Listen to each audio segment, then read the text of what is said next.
بسم اللہ الرحمن الرحیم۔ اللہ اکبر، سبحان اللہ، الحمدللہ، استغفر اللہ، الصلاۃ والسلام علیکہ یا رسول اللہ صلی اللہ علیہ وآلہ وسلم۔ ناظرین، اگر آپ یہ دیکھنا چاہتے ہیں کہ کوئی انسان اس وقت کتنا اپنے آپ کو پہچان چکا ہے، یا کوئی انسان اس وقت اپنے روحانیت کے یا اللہ سبحانہ و تعالیٰ کے قرب کے کتنے قریب ہے، تو آپ کو صرف ایک سوال سے ہی اس کا جواب مل سکتا ہے۔ اگر آپ کسی سے پوچھیں کہ آپ کا کیا حال ہے جی، سب ٹھیک ہے نا، اگر وہ کہہ دے الحمدللہ رب العالمین، میں بالکل ٹھیک ہوں، میرے اللہ رب العزت کا بہت احسان ہے مجھ پہ، اور الحمدللہ رب العالمین، وہ اس نے جو کچھ بھی دیا ہے میں اس پہ راضی ہوں، وہ جس حال میں رکھے میں اس پہ راضی ہوں، اور میرا پروردگار مجھے یاد رکھے ہوئے ہے، اس سے بڑھ کے اور میرا حال کیا ہو سکتا ہے۔ یا ایسا بھی کہہ سکتا ہے، جب اگر پوچھا جائے آپ کا کیا حال ہے اور وہ یہ کہے جی اللہ کا بڑا احسان ہے، سب ٹھیک ہے، الحمدللہ رب العالمین، میرے رب کے بڑے کرم ہیں مجھ پہ، اور الحمدللہ رب العالمین، وہ مجھے بھولتا نہیں ہے، وہ مجھے یاد رکھتا ہے، اور الحمدللہ رب العالمین میں راضی ہوں بالکل۔ یا اگر وہ یہ بھی جواب دے دے الحمدللہ رب العالمین، سب ٹھیک ہے، سب کچھ بہت اچھا ہے، میری اوقات سے زیادہ میرا رب مجھے عطا کرتا ہے، میں تو ناچیز ہوں لیکن پھر بھی وہ مجھے یاد رکھتا ہے، میں تو اسے کبھی بھول جاتا ہوں لیکن وہ مجھے نہیں بھولتا، وہ مجھے میری ضرورت سے زیادہ عطا کرتا ہے، مجھے سب کچھ اس نے عطا کیا ہوا ہے۔ سبحان اللہ۔ یہ وہ لوگ ہوتے ہیں جن کے ایسے جواب ہوتے ہیں، یقین کیجئے کہ جو اپنی سمجھ لیجئے کہ نفس مطمئنہ کی سٹیج پہ پہنچ چکے ہیں یا اس کے بہت قریب ہیں، کیونکہ دنیا سے جانے سے پہلے ہمیں اللہ سے راضی ہو کے جانا ہے اور اللہ کو راضی کرنا ہے، لیکن اس کی پہلی بات ہم سے شروع ہوتی ہے۔ جب ہم اللہ رب العزت کی تمام حکمتوں کو سمجھ جاتے ہیں، صبر اور شکر کرتے ہیں، اس کی رضا پہ ہم راضی ہو جاتے ہیں، یعنی اس نے جس حال میں ہمیں رکھا اس حال سے ہم راضی، خوش، مطمئن ہو جاتے ہیں،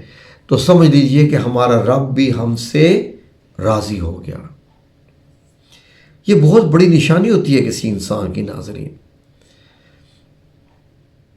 وہ یہ نہیں ذکر کرتا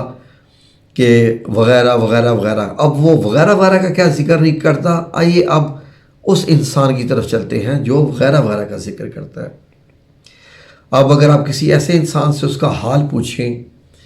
کہ ہاں جی سنائیے آپ کا کیا حال ہے، سب کچھ کیسے گزر ہے، وہ کہے گا حال تو ٹھیک ہی ہے، لیکن بس اب زندگی میں اتنی مشکلیں آ گئی ہیں، اتنی مصیبتیں آن پڑی ہیں، کوئی سمجھ نہیں آتا، ایک مصیبت جاتی ہے دوسری آ جاتی ہے، ہر وقت اب تو ٹینشن میں رہتا ہوں، اب تو نیند بھی اڑ گئی ہے، گھر پہ جناب جی گھر والوں کی ٹینشن، کام پہ کام والوں کی ٹینشن، اب تو بس جینے سے دل اکتا گیا ہے، اب تو جی بس سب وہ کہاں دن رہ گئے، بس اب تو ہم وقت گزار رہے ہیں جیسے بھی گزر جائے، بس کیا کہیں جی۔ ایک تو یہ جواب اس بندے کا۔ پھر ایک اور بندے سے آپ نے پوچھا کہ آپ سنائیے جی آپ کا کیا حال ہے، وقت کیسا گزر رہا ہے۔ حال کیا بتائیں جی، حال و بے حال ہے، برباد ہو گئے، بالکل ہی برباد ہو گئے، وغیرہ وغیرہ، کچھ بھی ٹھیک نہیں چل رہا، ہر کام میں بندش،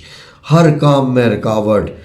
نمازیں بھی پڑھتا ہوں پتہ نہیں کہاں جاتی ہیں، دعائیں بھی کرتا ہوں پتہ نہیں کہاں جاتی ہیں، مجھے لگتا ہے کہ میں بس اکیلا ہی دنیا میں رہ گیا ہوں، اب تو سمن نعوذ باللہ یہاں تک کہہ دیتے ہیں اب تو لگتا ہے اللہ بھی ہماری دعائیں نہیں سنتا، ہم کہاں جائیں، اب تو بس بھٹک بھٹک کے جو ہے اب تو جی رہے ہیں وغیرہ وغیرہ۔ یہ ہو گیا۔ ایک اور انسان جس سے اس کا حال پوچھا جائے تو وہ کیا کہتا ہے، سنیے۔ السلام علیکم جناب، کیا حال ہے آپ کا، کیسے ہیں، ٹھیک ہیں، کیسی زندگی گزر رہی ہے؟ ہاں جی بس زندگی تو ٹھیک ہی ہے، باقی تو معاملات ٹھیک ہی ہیں، بس وہ آپ کو معلوم ہے کہ پچھلے سال میں نے گھر بنایا تھا جس میں شفٹ ہو گیا تھا، تو میں نے سوچا تھا کہ ایک اور اپنے بچوں کے لیے گھر بنا دوں، تو وہ بھی تقریباً مکمل ہونے والا ہے۔ پھر سوچا کہ وہ ایک اور بچے کے لیے بھی جو ہے وہ پلاٹ لے لوں، تو میں نے پلاٹ لے لیے، اب قسطوں پہ قسطیں دے رہا ہوں وغیرہ وغیرہ، گھر بھی چل رہا ہے،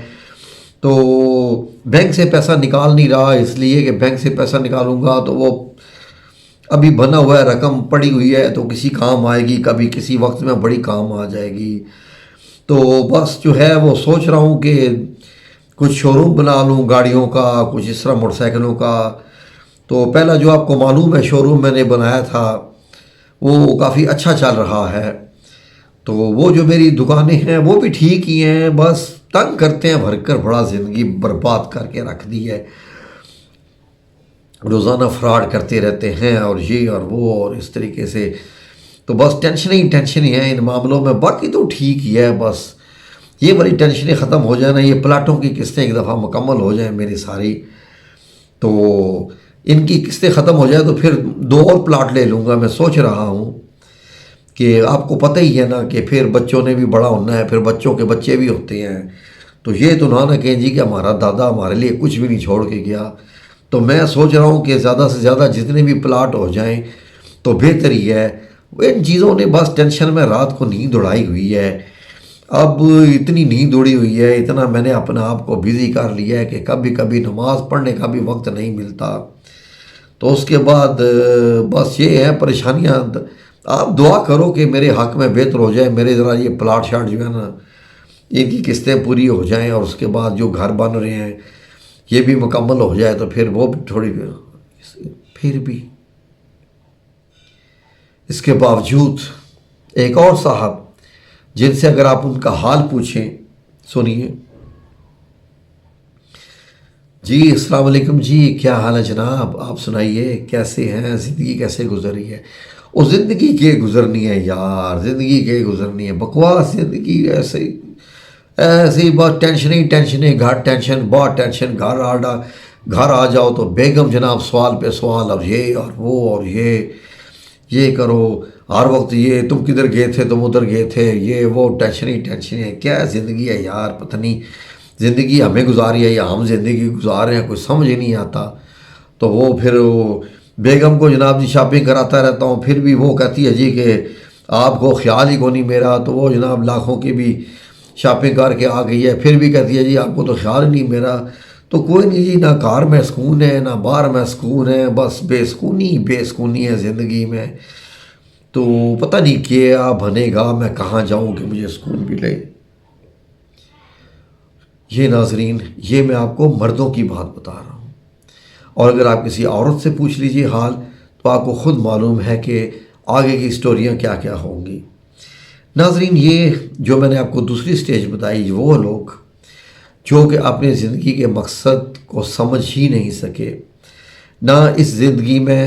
اس دنیا میں آنے کا اپنا مقصد جانتے ہیں، نہ کوئی وجہ جانتے ہیں، تو یہ وجہ ہے کہ ناظرین، جو لوگ اپنے زندگی میں آنے کا مقصد سمجھ جاتے ہیں، اس سوال کو پا لیتے ہیں کہ میں کون ہوں اور کیوں آیا ہوں، اور میرا رب کے ساتھ کیا تعلق ہے، میں تو یہاں پر پردیسی ہوں،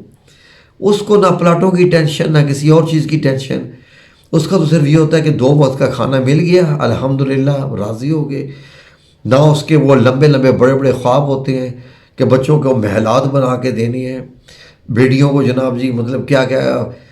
ان کے اوپر خرچہ کرنا ہے، وغیرہ وغیرہ، کیا کیا جہیز دینے ہیں۔ جو ان چیزوں میں پڑ جائے گا دنیا میں، اللہ تعالیٰ اس کو دنیا میں ڈال دیتا ہے۔ جو دنیا کی ان چکروں میں پڑ جاتا ہے، پھر اللہ اس کو گم کر دیتا ہے یہاں تک اللہ بول دیتا ہے الہاکم التکاثر حتی زرتم المقابر، جس کا مفہوم ہے ترجمے کی صورت میں آپ کو بتا رہا ہوں کہ کیا اللہ رب العزت نے فرمایا ہے کہ دولت جمع کرنے کی ہوس نے تمہیں غفلت میں ڈالے رکھا یہاں تک کہ تم قبروں میں جا پہنچے۔ زندگی ختم ہو جاتی ہے، ہوس ختم نہیں ہوتی، پلاٹوں کی قسطیں ختم نہیں ہوتی، سونے چاندی زیورات ختم نہیں ہوتے، گاڑیوں کے نئے نئے ماڈل لے لے کے وہ ختم نہیں ہوتی، ہر ایک بچے کو نیا نیا ماڈل موبائل لے کے دینا ہے، بچوں کی عزت کا سوال ہے، جب وہ خاندان میں بیٹھیں گے تو کیا پرانا ماڈل لے کے بیٹھیں گے، وغیرہ وغیرہ۔ ناظرین میں اتنا حیران ہوا یہ دیکھ کے اور یہ جان کے کہ آپ یورپ امریکہ میں چلے جائیں،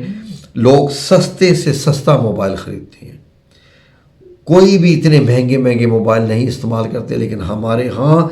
قرض لے کے قرض چڑھا کے اپنے اوپر ایک بس جو ہے وہ اپنی ایک شان و شوکت بنانے کے لیے جناب بڑے سے بڑا جو ہے وہ اس طریقے سے گھر چاہیے، مہنگی سے مہنگی گاڑی چاہیے، نئے ماڈل کی اس لیٹسٹ جو موبائل چاہیے وغیرہ وغیرہ، اور ان سب سٹیٹس میں پڑھتے پڑھتے ہمارے اپنا روحانی سٹیٹس ڈاؤن ہوتا جاتا ہے، اور دنیاوی سٹیٹس تو وہ ہے جو کہ ختم ہو جانے والا ہوتا ہے۔ جب لاش پڑی ہوتی ہے تو لوگ کہہ رہے ہوتے ہیں کہ بیچارہ اتنی دولت چھوڑ کے چلا گیا، اب یہ اولادیں اس کی آپس میں اس دولت کے لیے لڑتی رہیں گی، آخری وقت تک اللہ کو راضی نہیں کیا، نہ 5 وقت کی نماز پڑھتا تھا، نہ اللہ کے ذکر میں لگا رہتا تھا، دولت کی جمع کرتا رہا، آج یہ چارپائی پڑی ہے، ابھی یہ چند منٹوں میں قبر میں ہوگا، اور پیچھے اس کی اولادوں کو یاد بھی نہیں ہوگا کہ کون تھا، کیا کرتا تھا، ہمارے لیے کیا اس نے، وغیرہ۔